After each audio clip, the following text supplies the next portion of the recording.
nice to see everybody here tonight at the Walt Whitman Birthplace. Shaky day on Long Island, a couple of earthquakes today. That doesn't happen too often, so if for no other reason you'll remember today because of an unusual phenomenon. Somebody tells me that there was an earthquake in 2011. Anybody remember the one in 2011? Yes. But it was not like this one, not like this one. This one lasted 5, 6, 7, 8 seconds. And right here in Huntington, I took the statues of my parents, and they were going back and forth, and I jumped to catch them because that's my legacy with them. So I mean, it really was shaking. Anybody have any damage? No, that's good. That's good. Well, listen, it's a pleasure to be able to do this poetry program here at the Walt Whitman Birthplace for the 14th year. This is our second series for 2024. Over the years, we've had people from really all over the world pairing with local poets, regional poets, in this sort of format where you get to hear somebody who's, was a legend in the making, who's somebody who's an established legend in their own right. And you're going to see that in spades tonight with our performance tonight. So it's a great show to look forward to. And to tell you that this is an automatic thing would be to lie to you, because it took the vision and initiative of the Walt Whitman Birthplace director, executive director Cynthia Shore, and the board of directors who worked with her to make this program and a lot of other programs happen, which bring this historic literary shrine to the community of writers in a substantial way. That did not have to happen. Before Cynthia was here, it was not like that very much at all. It was pretty much about taking care of that house, which is a huge undertaking in and of itself. Trying to do something to promote the legacy of Walt Whitman. And only in the third capacity to make it something where it's local poets and regional poets and national poets who are coming together under this roof, this recent roof, to share. And that completing the circle is really something that I'm proud to say that I'm going to be able to be a part of here at the Walt Whitman Birthplace for these 14 years. So I want to congratulate the Walt Whitman Birthplace for doing that. And if you would please put your hands together with me, thank you.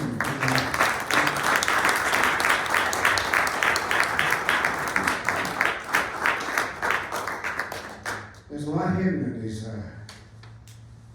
things. It says here on the back page that this house became was purchased, became a national site, something like that, in 1949. And that's all it says. But to understand what it took for this house over here, which was a flop house for migrant laborers, before it was turned into a place that was owned and operated as a historical facility. Farmers would bring people in and they would stay in this house. The house that Walt Whitman's own father built as a model house, like a Levitt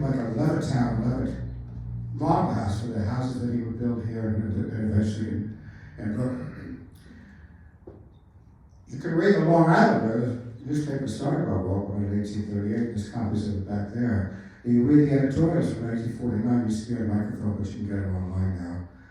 And see the debate about whether or not this house should even be purchased and turned into a historic site. In 1948, 1949, there were people saying, well, why? Who's Walt Whitman? Why would you want to do that? Why would you want to preserve a place like that? I mean, that would be crazy. They said, that would be as crazy. This wasn't 1949, it was 1956. It would be as crazy as buying Elvis Presley's house and turning that into a monument. There's editorials in the paper about that saying how ridiculous it would be Fortunately, people had the vision then to preserve this house. That was a community-wide thing, and a consortium of people locally, and politicians helped make that happen. So, again, these things are not automatic, so there's many places around us that we lose the ability to celebrate and to incorporate into the work we do in the community, or as literary figures, or as people in the arts. So I'll never tell that story again, but I'm glad to have an opportunity to tell it today, because it's a story that needs telling. We have before us the opportunity to either have vision, foresight, and to take action about important things like this which could be lost to us, or not. So we're following in some great footsteps in a lot of different ways. So I encourage you to, in your own way, follow the footsteps of people who have the same sort of vision as the people who secured this house, the people who made poetry, community poetry, part of this house and the heritage that it's trying to portray. Now, on the business of the day. We have with us, as I said, two legends in the making and one absolute legend in his own right. And they need no introduction, really, because anybody who works in the field of poetry in New York, or people that know the beat scene nationally, know about these figures already. So I'll leave you to read what you want to about the details, but I will tell you that Peter Carlaftes and Cat George, who are over there, they're from 3-Room Press and have been really very instrumental in producing poetry, theater, plays, not just in New York, where they have 3-Room Press, but in Los Angeles, in San Francisco, in Paris, in Corsica. So their reach is really worldwide with the things they produce. You will know the best on New York scene for two particular events that happen every year. One is the annual Charles Bukowski meeting, which used to happen in January. It was really cold at the Cornelia Street Cafe, but I'm not sure when it happens now. It changes from year to year, but that's a great scene, the Bukowski reading. And the reading from Dada Mantanone, the publication of Dada Mantanone, which is their anthology, which they pull together from people around the country, and with a great representation in New York, people who have that Dada sensibility. That's coming up this year. Many activities, each one of them have books of their own, and our super poet Peter is a raconteur that you could imagine him voicing over, car commercials on TV. You'll hear his voice and you'll recognize it immediately. It's a Danny DeVito voice. And Cat George, who is just a powerhouse of energy. I've seen her stand up in silence, hold the premiere in Corsica to listen to her monologue about what should happen in that country. These are fine, wonderful human beings. They also published 2 books of mine, which is very excellent. So thank you for that. So without further ado, I'm introducing them both, and they're going to come up and read to you and speak with you one after another. And then when they're done, I'll bring up Gerd, and afterwards we can have some Q&A if you like. But first, please welcome to the stage Peter Carlaftes.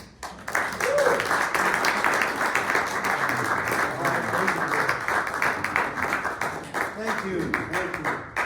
It's a great honor to be here with everyone and in the forefront of the house where Walt Whitman was born. How could that not be an honor?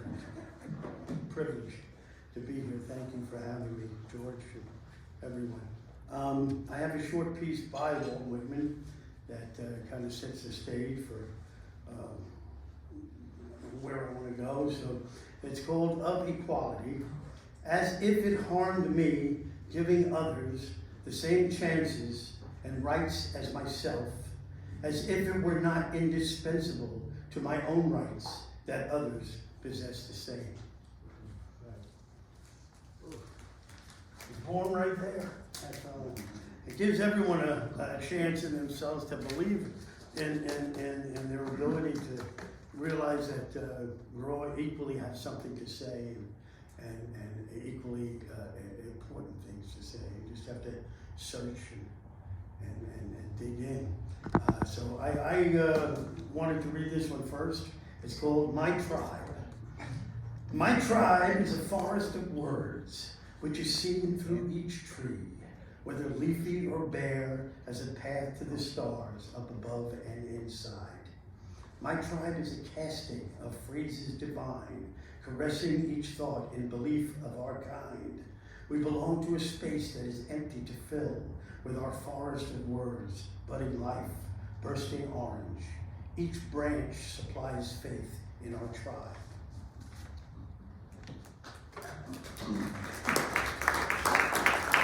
That's what it's all about. That's what Walt gives all of us, that chance to belong to our own belief in ourselves and what we have to give. I have a new book, Life in the Past Lane, it is called. There are some copies over here if you like what you hear, and I'll read this now, which kind of takes it a little the other way. Oh geez, hold on, let me grab my glasses, I forgot them. Sorry, I need my glasses. Not enough light up there. There we go. All right. We can do that here. All right. I'll be able to see this now. All right. Life in the Past Lane. There are copies over there. $15. Mommy, I want a musket. Silence. Repeat demand. Silence. It's my constitutional right. When do I get a musket? Silence. Mommy, why aren't you telling me when I'll get a musket? Because I've been dead over 200 years, as is your way of thinking. But Mommy, didn't the forefathers decree that arming all men would protect our way of life? Mommy tries her best. Why is it so damn hard for you to understand that finding a path toward peace cannot be reached at the point of a gun? But what about foreign and domestic enemies? What about another 9/11 or weapons of mass destruction? Get a grip. You're almost 250 years old. For Christ's sake, grow up. Mommy, I want a musket. Silence. The Supreme Court ruled the Second Amendment guarantees an individual's right to own a gun. Silence. Mommy, I want a musket. All right, Mommy relents. Enough, you whiny brat. Here. No, Mommy, not this musket. I want one with a bigger magazine.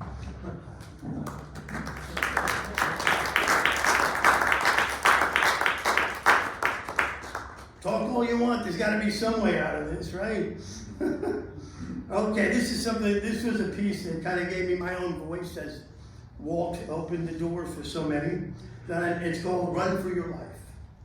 Come down to the den, stepfather and mom, easy chair plants, table lamp between them, cigarettes and ashtray, a jar of peanuts between them, cushion of suburbia, what am I, 11? Zenith color console ahead. Stepfather thumbs through the TV guide, stops, smirks, stands, seems pleasantly surprised, spins the dial, sits. Monotonous American. Let's rip out the wall and look at his tools. A show came on called Run for Your Life. Stepfather beamed, here's your dreamboat, hon. This smug little ditty drove Mom to snap. The hell you say? Who told you that? Stepfather, deflating, sputtered, but I thought you loved Ben Gazzara. While Mother denied the passion Stepfather presumed, I slid off the couch and shuffled to bed through a door hung for wages. Thin paneled failure, time to grow up. Along the way, I lived below some other trouble too when wisdom spread over the echoes, reviving what happened that night in the den, you see. Mom held no torch, so she got to thinking, just who was this woman he thought her to be? And sure enough, when she left, he soon went another, well, images run for your life. I remember the day he cut my hair around a plastic bowl. Mom drew hair back on my head with eyebrow pencil strokes. Be that as it may, beyond nothing belongs, between each still, befores haunt all. And that's from my book, I fold with the hand I was dealt. We'll return to that at the end. And now I'm going to read, a friend of mine just passed away. We were friends for many years, and I haven't read this piece in such a long, long time that I am going to read it. It's called, and this is from Drunk Your Dog, my first poetry book. So it's called Hand to Mouth. And my buddy Jim Henning, what a guy, just left the planet. Okay, hand to mouth. Forget about sleep. Jim and I were on a 16-hour drunk. Even the thought of waking up sounded too painful to us. So at 6 in the morning, we stumbled to the Irish bar, a block and a half from his place. And once we were settled, with drinks in our hands, I was certain no God created any of the faces, illuminated by glints of sunlight shining through rising smoke from the ashtrays. Nobody went to the toilet. This was sawdust sprinkled, no exit stenchialism, more necessary than any other make-believe moment. Charlie was working the stick that morning, dragging around a dark grimace that intensified each time he walked past this sunken-faced drunk, chewing on a cigar butt down the other end of the bar. How about a drink? Inquired the drunk. Give it a rest, Bert, Charlie replied as he poured Bert a shot of well whiskey. Thanks a lot, Charlie, said Bert, you broken-off prick of a man. Charlie went off to sulk. I asked Jim why Charlie didn't throw this bum out. Jim told me he can't. See, Bert is his albatross. You see, Charlie and Bert come from different counties, but after the war, they came over from Ireland on the same boat. Now, Charlie had a job waiting, but Bert had to scratch around, and some nights he got pretty hungry. So hoping to lick out the pots or something, he'd climb the stairs and knock on the door to Charlie's cold water flat. Charlie would open the door, but the cupboard was always bare. Now, Charlie comes from what is known as the cheapest county in Ireland. One evening, Charlie went down to the hall to the John, where Bert searched the floor for crumbs. Bert took a peek in the icebox, nothing but a swallow of milk. Bert slid open the top dresser drawer. Inside sat a plate of warm corned beef, accompanied by potatoes and cabbage. When Charlie got back, Bert began yelling, "You miserable prick! I'm starving out there and you're in here hoarding your dinner in the top drawer." It's been 40 years and Bert still shows up every morning that Charlie works a shift. Charlie returned to his post. Bert stood up and said, "See ya, Charlie." And Charlie said, "See ya now, Bert." There's much to be admired inside the temperament of the Irish soul. Charlie wiped the bar down. Two old reeling bald guys sat down and ordered drinks. Turning their heads in opposite directions, one snarked, "Cunt!" and the other shouted, "Love!" Charlie shook his head sadly to the heavens. I looked at Jim in expectation. "Oh," he said, smiling, glad to tell the story. "That's Tom and Bob, the battling brothers. They've been coming here for years." Jim Henry, goes to end with Walt Whitman. Okay, where am I next? Okay, I'm moving. All right, this is one from the new book, which is over there. All right. This is called Impermanence. Let me get rid of that. Impermanence. Every Sunday night after working at the club, Dick and I would buy the racing form, then drop by the Queensboro bar to figure out Monday's triple in the ninth. Sunday was the only night you could buy the form a day in advance, so we thought we had an edge, though we lost every bet. Earlier, we decided to skip this week until Dick, while staring out at First Avenue, saw a guy drop a $10 bill, and of course he ran out and grabbed it.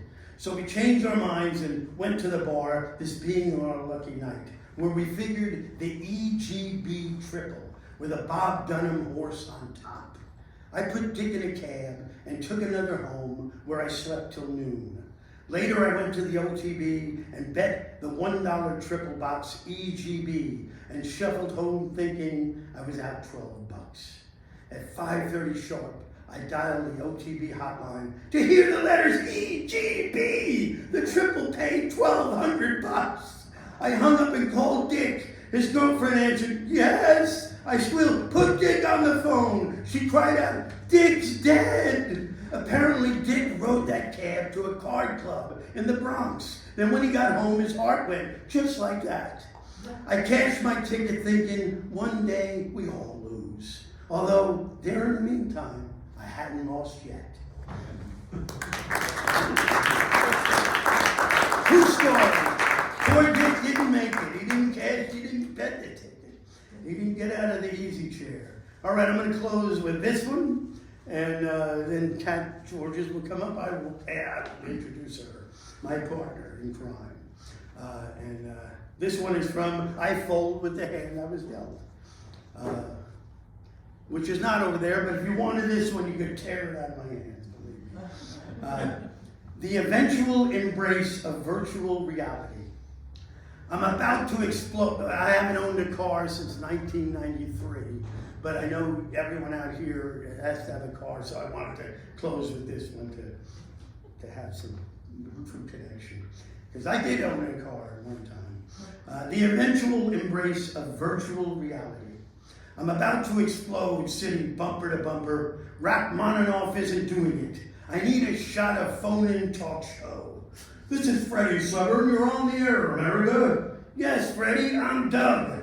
Hello, Doug. Hello yourself. Last week you hung up on my 6-year-old daughter, you rat bastard. She was so excited to speak to you and you hung up before she could say 2 words. If I ever get my hands on you, I'll beat your face to a bloody pulp. Well, let me tell you something, Doug. Anything you do to my face will be an improvement. And there can't be much hope for your precious little daughter with a macho jerk like you for a father. This is Freddie Severn. You're on the air, America. Hello, Freddie. This is Elizabeth. Hello, Elizabeth. You probably don't remember, Freddie, but about 12 years ago, we went out on a date, and you couldn't get it up. Freddie couldn't get it up. Freddie, this is Freddie Severn. I don't know that woman. I don't know any woman named Elizabeth Lonergan. You people out there by your phones, listen to me. This is not the Stomp on Freddie show. I'm here to exchange ideas with people who care about making this a better world. You're on the air, America. Hello, Freddie, I'm Chuck. Hello, Chuck. I was 30 years with the power company and I'm retired now, Freddie. I don't have many interesting thoughts, but this morning I read a thing in the paper about virtual reality and got to thinking that virtual reality would be a good solution to the homeless problem. But what do you mean by that, Chuck? Well, if you put these virtual reality chips into the heads of the homeless, then they think that their stomachs were full and they quit bothering the hard-working people. That's an interesting idea, Chuck, but what are we going to do with these vagrants when they drop dead from starvation? What are we going to do with their bodies, Chuck? I don't think it'd be too hard to build some cubicles for them somewhere out of the way, Freddie. What about nourishment, Chuck? I'm coming to that part, Fred. So you put the homeless people in the cubicles, you hook them all up to vat the protein, then you get the high school dropouts to clean bedpans for minimum wage. That way you're keeping the homeless off the street, you're keeping the kids from selling drugs. Now my kids are all grown, Freddie, and I don't want my grandchildren to walk down these streets the way they are now. You know what I mean? Yes, I do, Chuck. I think it's a terrific idea. Personally, I jump at the chance to give my tax dollars to a program like yours. Let's all write a letter to the president. Thanks, Chuck. Shaking my head, I look to my left and see a well-dressed woman in a 2-tone Mercedes talking to a cellular phone. Personally, I jumped at the chance to place her in a virtual reality where she only believed she was talking on the phone. Then I'd leave her in the weeds by the side of the road and sell her car to feed the homeless for a whole damn calendar year. I'll write a letter when I get home. If I ever get home, there's nothing worse than being stuck in traffic. All right, thank you. Thank you very much. Cat Georgia is coming up now, my only half, and she's going to take it over from me.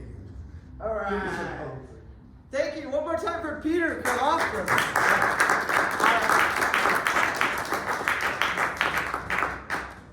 So I read out here, and actually we read out here at the barn. Do you know where the barn used to be, where they did an annual or monthly reading?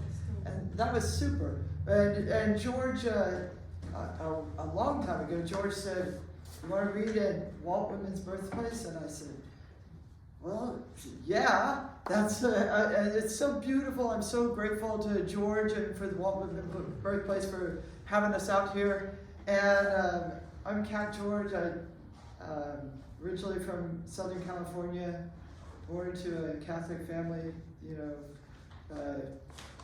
20 reductions in IQ points at birth. But anyway, here I am, and I'm so excited to be here. Thank you so much for having me. I have a book too, Awe and Other Words Like Wow.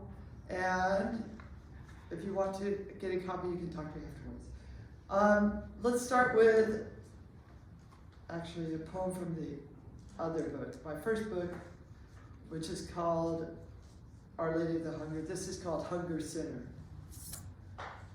My mouth is open wide, awaiting the apple of Eden to fill it, spilling juices of some form, saliva, blood, jism, soap. I'm always hungry and nothing fills me up. I'm the anti-bulimic, the overeater anon. I'm empty, fill me up, fill me up. Give me words, songs, jokes, poems. Give me times, dates, places. Give me numbers, winners, luck. Give me your soul, your soul, your soul. Fill me up, fill me up, fill me up, fill me up. Give me another apple, please. Give me another apple, please. I've been kicked out of the Garden of Eden again and again, but I know that combination on the gate and a million ways to sneak around the guard. We'll get back in, don't worry. Just give me another apple, please. Hey, Eden isn't that great. There's no gardener in the weeds or a drag, and the bugs never stop. Wasps, mosquitoes, spiders, ants. Take me to a high-rise condo where it's pristine, clean, and fake. Give me Eden in a Club Med package where guards keep out the insolence. Better yet, give me a travel book. Call it Eden, the Real Guide, so I can read it and hang out with the hip collegians and chic, safe bohemian joints when visiting. Maybe meet someone with a distant relative from my hometown who wants to buy me a cup of coffee and talk all night. No problem, as long as there is something to eat. Fill me up, fill me up, fill me up, fill me up. I have a stocking on Christmas Eve, a gas tank on E, a paper sack before trick or treat, a new vacuum cleaner, and just look at those dirty carpets. Let me at 'em. I'll suck it all in. The dirt, the hairballs, the little wheels off of things. The reasons, the excuses, the hate, the love. Turn me on. You'll get used to the roar. It drowns out the sound of rumbling stomachs. It makes me forget how empty I feel now that the threat of war seems distant and everything's been mapped out in 4 colors and all that's left is this world. And this world is a gnawing hunger for experience when every word has already been written, every thought already thought, every place already explored, or so they say. Everything in the cupboard looked boring, so I stopped looking in the cupboard. Everything in the cupboard looked boring, so I stopped looking in the cupboard. Now I'm looking at you. Now I'm looking at you. Now I'm looking at you. Fill me up, fill me up, fill me up, fill me up. Give me your tongue, your dick, your socks, your shoes. Give me peace of mind so I can chew it apart. Give me tension, stress, a single explosive remark. Give me another apple, please, and let me join my mother sister Eve in the sinful search for satiation.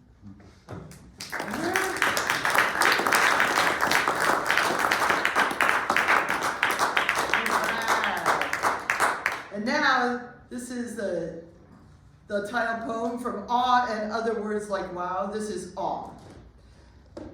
A child laughs and so it begins. A day, a glow, a fortune and joy. Trees embrace your eyes with their magic. Beneath the ground, roots talk to your toes. This is not a rainbow day or a saturated sunset, simply the splendor, a breath, an answer. On days like this, the human voice cracks the air, and each voice, each word, even the most mundane, sparkles because it is full of life. Life, that game of who can breathe the longest. Life, that sudden merging of infinitesimal with infinite, a jigsaw puzzle, which for a time sits on display with no missing pieces, till the dog begins to sneak a few away. Sky blue, blood red, air the color of a transparent rainbow, endless and limited. Life, where you get a chance to soak your shoes in a puddle or eat a slice of pizza or raise your voice at a cloud and shout, why, 1 minute, then marvel that clouds and minutes even exist. This too is the marvel, this too, and this, and this. Shout a big fat holy wow. Ain't that wild? Ain't that cool? Yes, and yes, and yes, yes.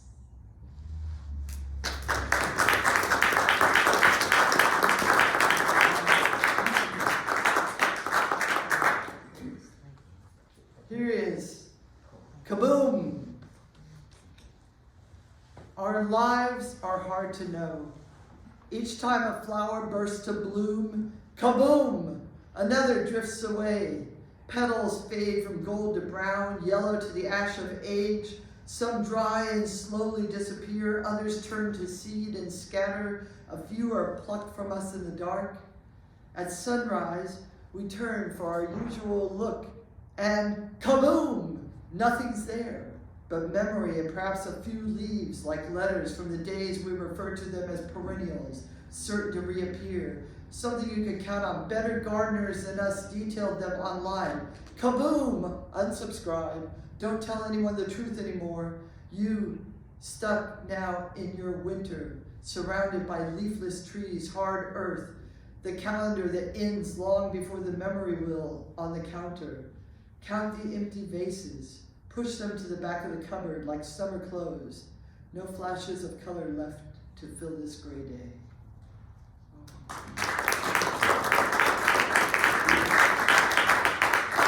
Thank you. This one is practice makes perfect. To create something as perfect in originality, form, shape, scent, and effect as a rose, velvet petaled hue of warrior blood, a gardenia, gentle, spiral, thunderous aroma, a peony, radiant, harlequin, melodic bouquet, dancing shades, midnight moons, stare down suns and stars, breathe fire, exhale glaciers, gently pet a porcupine, fierce strokes, no erasures, ink or paint, destroy all pencils, envelop waterfalls, drink ideas of children and weeds, skip through cities and old growth forests, quake earth, shape clouds, spell everything backwards in your language, read a kitten poem, laugh, practice love until you know its secrets, forget and do it again. Everything you create is as necessary as a lily. You're not the gardener, you are the garden. Practice is your perfection. I hear your song in every wind, but only if you sing.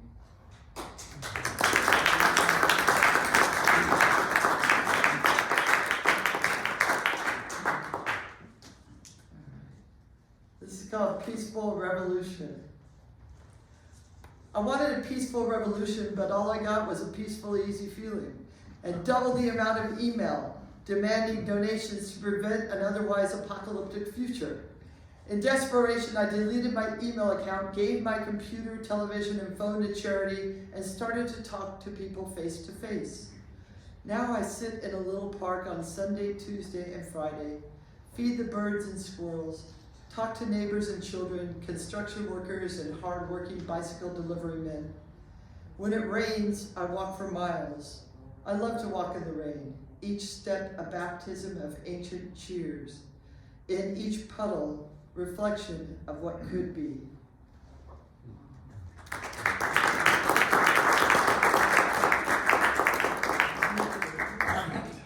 And here is roses. Sit for a minute, stay. Let us sing sad songs to each other about the dreams of endless golden days in peak cottages overlooking sandstone cliffs. Dreams where we perched, you and I, sipping iced green libations, watching boys become men mastering waves, kissed by gentle salty breezes as sun breaks the marine layer and roses begin to petal the sand, slender in their sunglasses, sneers, and neon bright bikinis. Let us brush each other's tears off, as our childhoods disappear, as our days of glory wash away, as we become the faded faces no one in our dreams can see. Let us hold each other as we chant the lengthening list of loss.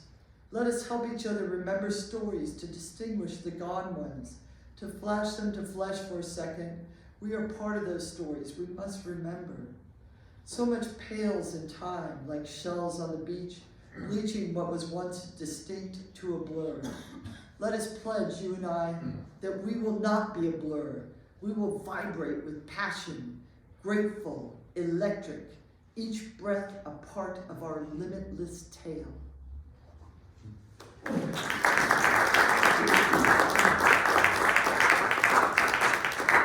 right, I'm going to read a few new ones. This is called Advice to a College Graduate. You already know everything. Your infectious smile and eyes reveal you understand the secrets of the universe. I can't tell you anything new. Maybe later, when you realize your full-time job will eat 80,000 hours of your life, with sleep consuming another 120,000 hours, maybe then you will understand when I say, take the time to melt in your joy, in your grief. Take off the shield that holds you solid, the brave face, the bitch face, the face that gives you the edge. Unmask. Melt like a candle, like an ice pack. Let the tears flow, let the laughter go. Expand the edges of your emotions. Unwrap your heart. Caress the parts that you don't show. Discover what it is to be whole.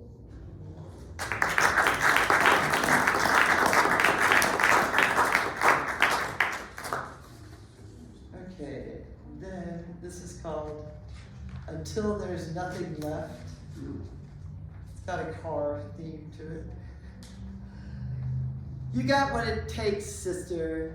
Driving that lost highway, a trip that isn't for work or family, isn't a vacation or planned getaway, no one around to navigate or tell you where to go.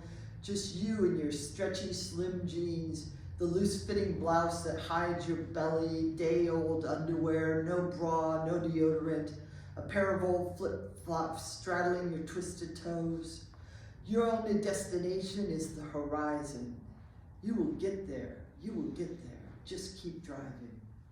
You pack nothing and cruise past the people in last year's model, past the truckers who used to whistle and honk, past the roadside drive-through fast food slots, past the office buildings and shopping malls, the grocery stores and hair salons, houses of friends, and past your home. You're leaving it all behind. You didn't call your daughters this time around, didn't bring the phone, left the laptop at home, didn't leave a note on the kitchen counter, didn't set your email to auto-reply. Your wallet is empty, but your gas tank is full. You will continue until there's nothing left. What will you do then? Your only destination is the horizon. You will get there. You will get there. Just keep driving.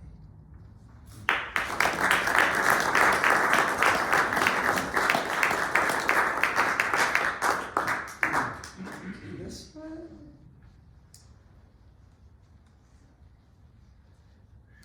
This is America. We meet on the dance floor and boogie down to the evening news and the latest trending social media rumors, between idle chatter about which celebrity died today and the weather, exchange notes on current medical statuses, exercise regimen, pluses and minuses of city living, latest books, concerns about the future. We try not to dwell too much on the future. This is America. We live in the moment, scrappy optimists with little sense of history. We are bar crawlers, rock and rollers. We are Harley Davidson and Peterbilt. We are DIY. We let the rich figure out the 5-year plans.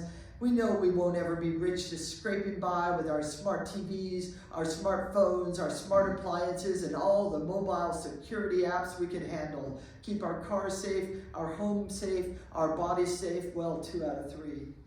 We don't talk about bodies much. This is America. We live in a land that worships youth and football, calls sex education grooming, then destroys the futures of pregnant teens by forcing children to have children. It's all love and morality till the baby is born. After that, you're on your own. This is America, where good health is not important. We don't want sick people in this country, and when a cure can prevent severe illness and death, in America we say it must be bad for you. Only idiots take vaccines, and if you seriously think everyone dies, we've got religion to prove you wrong. We will dance our asses off because this is America. We don't do anything half-assed, but no ass is a different story. This is America, and don't tell us we're living a dream. We will wake up and force you to understand that reality is the dream. What we do is live free, and we've got the guns to prove it. Any questions?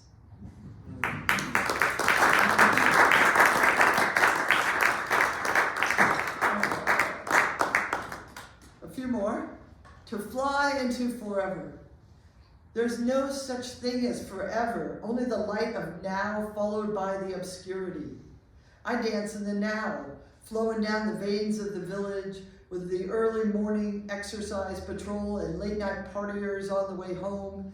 I scamper with squirrels in the park by the river, throw dice with bums on the park down the block. Look, there's the ice cream truck humming its tune next to the woman with the spotted dog and the boy wrapping up a slice of pizza. All this dancing, and you can say, what's the point? Where's the growth? And I can say, if you gotta ask, you'll never know. But instead I say, come along and join in. And maybe you'll find the gift to leave your daughter, the future for your son, the wonder of a world so full of life. Each day bursting, as if to say, open your eyes, move your feet, and pretty soon you'll start to fly.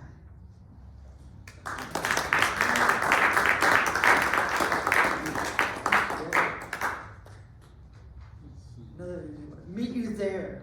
The little cafe on the corner is a butterfly, is a touch of a stranger's hand. Warm is the first love, lost love, old love, hope. It is a place of worship, a stadium, a universe. It is a confessional, a therapist's office, a place to gaze into eyes and saucers, musing. It is a place of memory where a child's laughter echoes and embraces, where friendships form and dreams are devoured and renewed. It is a place of language and chess, of decisions and deliberations, of nightingales and mockingbirds, of kinship and separations. It is a crossroads, a gathering place, a place that all the maps and time forgot. Few remember where it is. I'll meet you there anytime. We'll never forget it.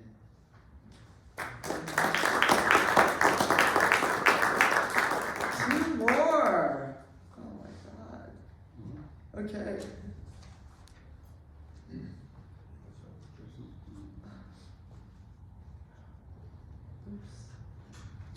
Next time we meet. Next time we meet, I'll be the white carnation, the cigarette in the left hand, the red scarf, the purple hat. Call to me, I'll answer as agreed, with a whistle, a limerick, a hitty-ho-ha, a sneeze. You'll know it's me by the way I drop my handkerchief, my facade, my guard, my drawers. When you are certain, come to me, come with me, in me. Don't worry, it's not a case of mistaken identity. Trust me, I'm the one. All right. And again, thank you so much to Walt Whitman Birthplace for having us here. It's a beautiful location, and we're so happy to be here. Thank you to George Wallace for making this happen, too. This is Passion Percussion. Your heart doesn't beat like a drum. Your heart is the drum. You are the drummer. Listen. In the cool of the morning, crisp between sheets, you are the drummer. Meditation at daybreak. In the heat of midday, hedged in tension, you are the drummer, soothing the fury. In gold hues of twilight, softening drift, you are the drummer, reviving the tempo. In night's mystery, energy, and dreams, you are the drummer, spirit and sound. Do you hear? Listen. You are the drummer, the rhythm, your own beautiful song. You are the drummer. Let me hear you reverberate, resonate, live. Thank you very much.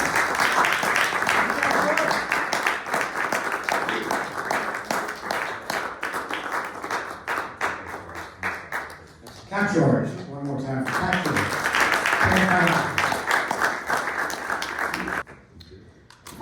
right, now I'd like to introduce our visiting head honcho poet of the night. Not to diminish the great work that you guys did, thank you very much for that. There's any number of reasons to understand why the story of Gerd and his poetry and his involvement in the poetry world is unquestionably legendary.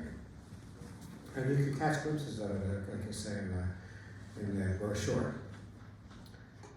One of the ways that you could cut the deck and look at his life and his importance over the decades is the fact that he's one of those people who came over to escape the Nazis before World War II.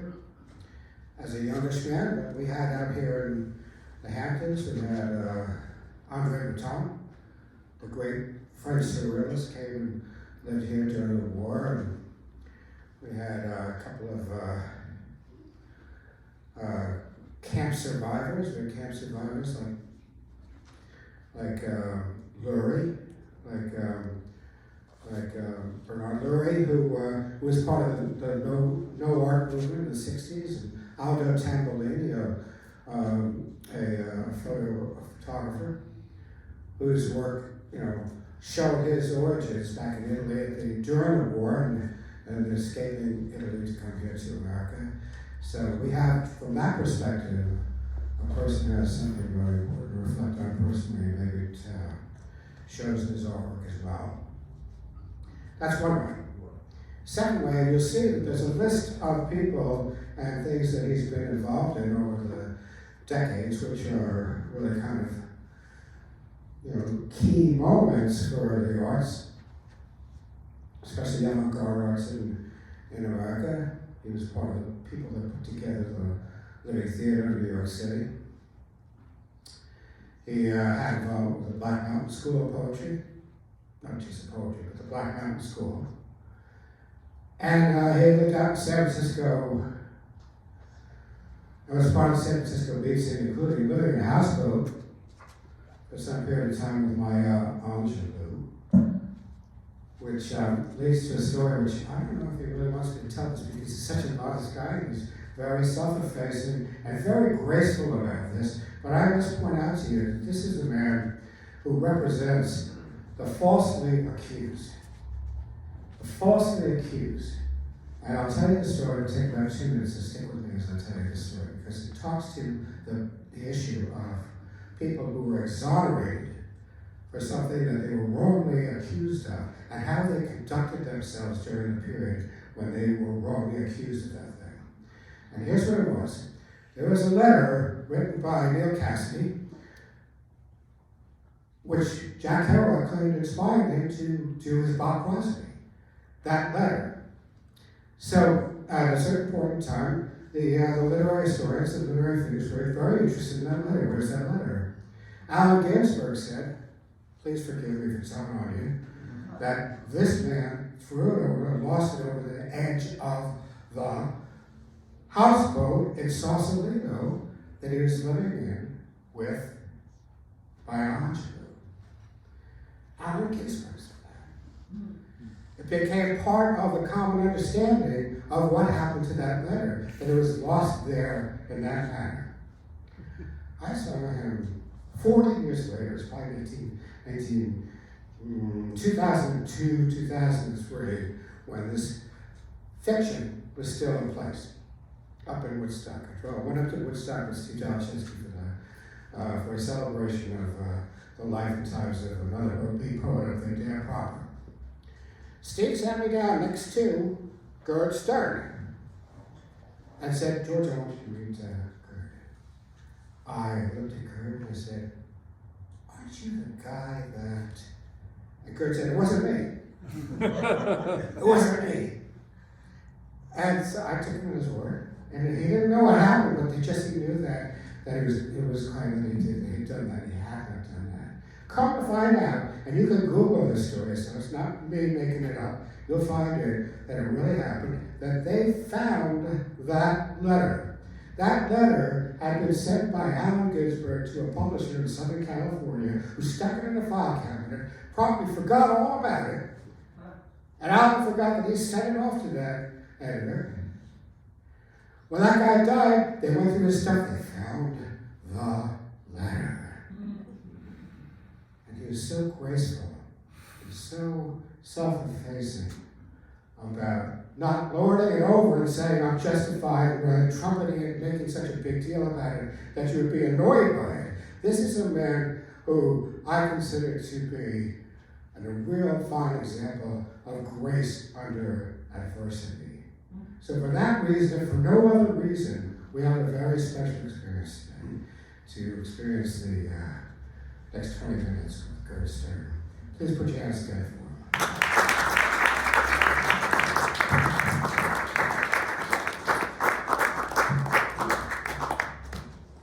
Thank you, George. George put together this fantastic book of poets who live in New York, and it is an incredible volume of work, and I was very pleased that he had included one poem of mine, a poem which I had forgotten about it completely, called The Apple, which was, of course, what we thought of as New York being the apple. Anyway, I'm going to read some poems out of my 4 books of poetry. This is from the first book of poems, which was in the 1950s. And the first poem is called Reflection of Fragment. I fist the mirror, crashing, it spreads the cracked lines, doubling and redoubling the he's to she's and him's to hers, the I's to them, those me's that were. And another little poem from that same book, was only as being chaos, still no thing moved altogether, for because did done divided, up to down with plus fro minus, yes and no.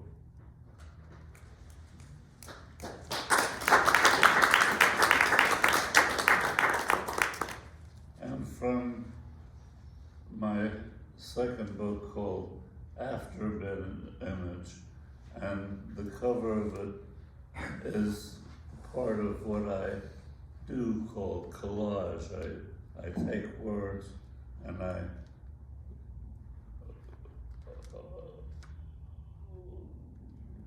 paste them together in lines, and I read from them in various ways.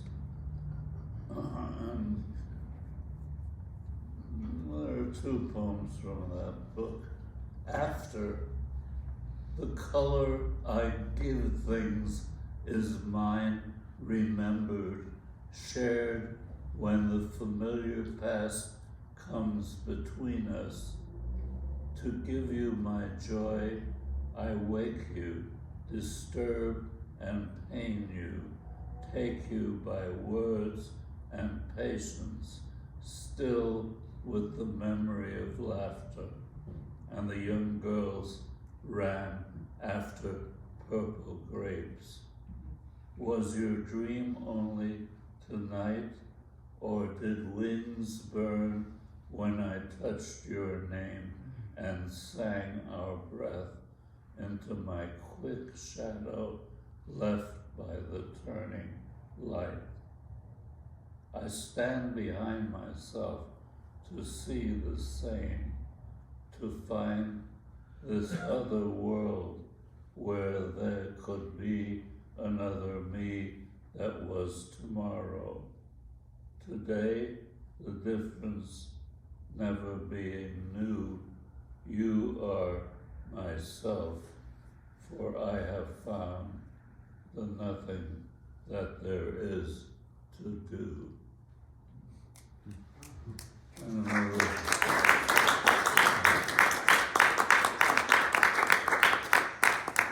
thank you very much. And another little called Go Man. I'm driven, not driving. All I'm allowed is to shift the gear or blow my horn. Where will they take me? Who's turning the key?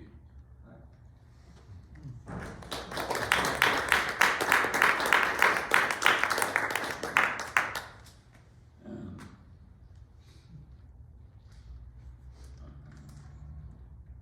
my joint is out of time. And there's a sub-chapter, Blessed Oblivion. Hube the Cube's tattoo. And that was a real tattoo on Hube the Cube, who was an avant-garde feature of the time. Old goals are straits already. Soon bread will be so scarce, they'll be selling grass on the streets. I used to be a swinging head, now under stone. I'm rolling my own shit like a syllogism.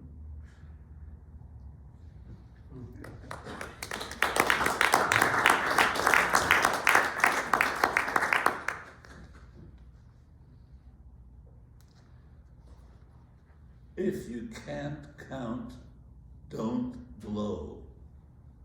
It's the same fear of falling from heights when under me you hold on to yourself.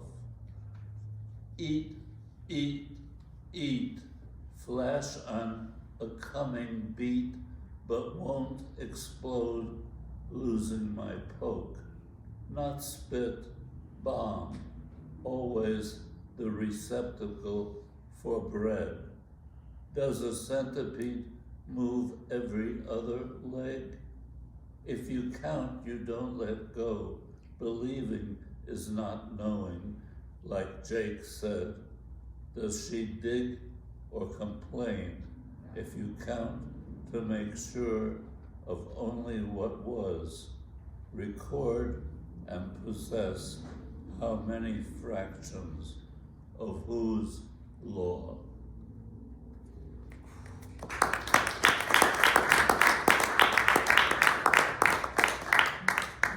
And this one is named Shock, Strike, Toggle.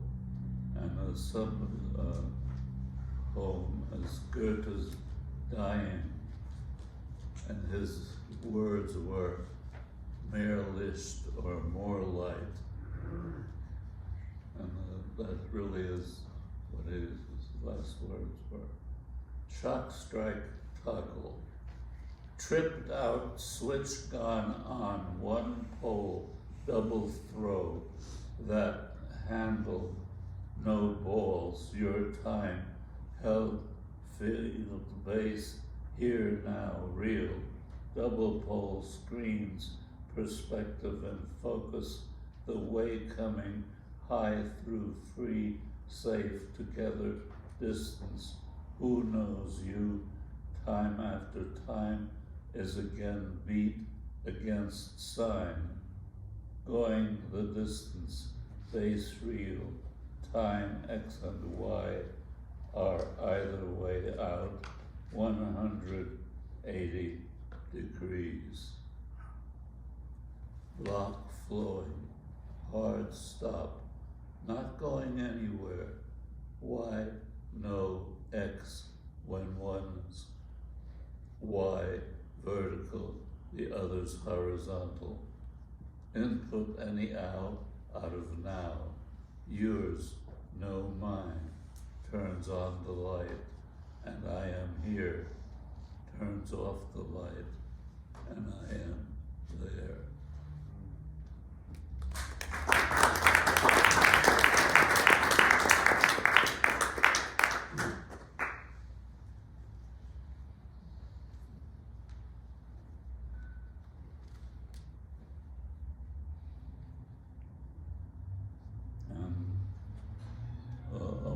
mantra which I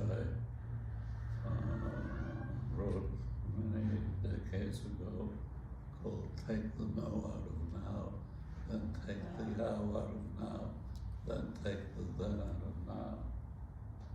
Push the no out of now, cut the ow out of now, then drive the then out of now. No how now, no how now, no how now. Blow the no and ow and then, off here and now, if then is when, out of now once again. So take the now out of now, and take the ow out of now, then take the then out of now. No is ow, no ow is how, no ow now, no ow now, and no ow now.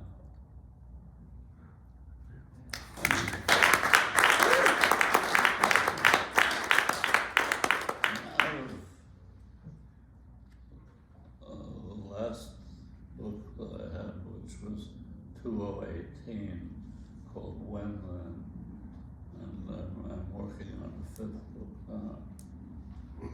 Given the choice, would you trade more knowledge or less understanding, or more understanding for less knowledge? Fact, no hype. In fact, awesome. Back upable. Indeed, mea culpable. You have a problem doing anything. Jaws, tubes, even doors, and turning things off. Lights, music, people, targets of opportunity, raising experience stakes, making love to expectations, evolving consequence, am, as in amnesia, karmic loopholes, summing hard discologies, dumping operating systems, subroutines gently down the stream. And dead or alive, and these are intellectual people, and some of you will know who they are. Dead or alive. Alan's dead, Carl's dead, Jack's dead, Bill's dead, Neil's dead, Tim's dead, I'm alive, you're alive, you and you and you, alive, alive, oh. Here in P.I. Carl, all in blues, luck in with you. Define your terms, he answers to hello.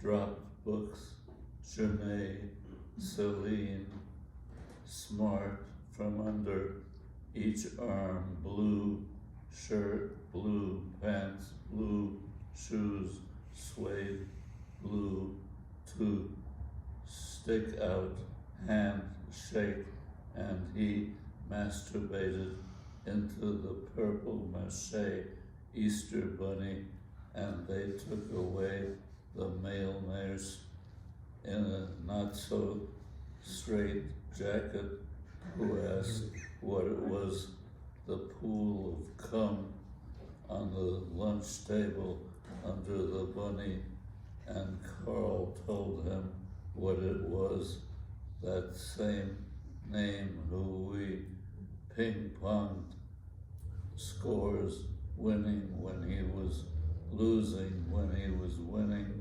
convincing ourselves, Carl, Allen, and me, that the poor trash nerve was nother than we. Lily's dead, Oma's dead, Jane's dead, Anne's dead. We're alive, you and me and you, and alive, alive, oh. Not 6 yet, 4 years young. Lily's mother dies. leaving me for Jack of undiscovered medicalities. Her, my grandmother, playing Chopin and Bach for me, hooked on sandbox and swing. These things on Sish disappeared.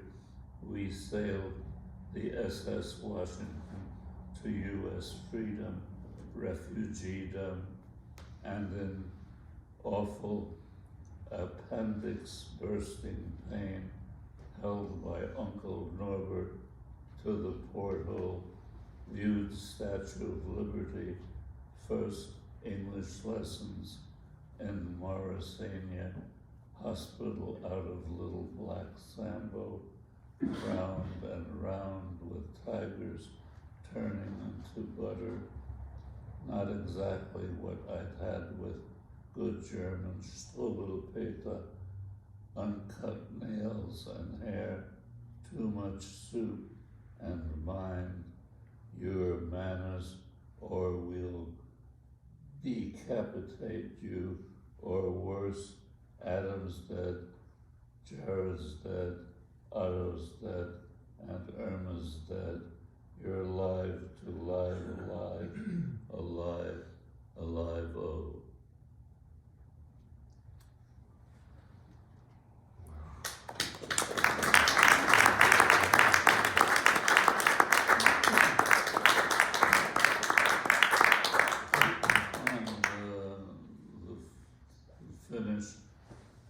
Love is not enough to protect us against each other's excess, not enough to still agony or fear, to keep us from words bloody as wounds. Love is only enough to hold each other as if forever were now.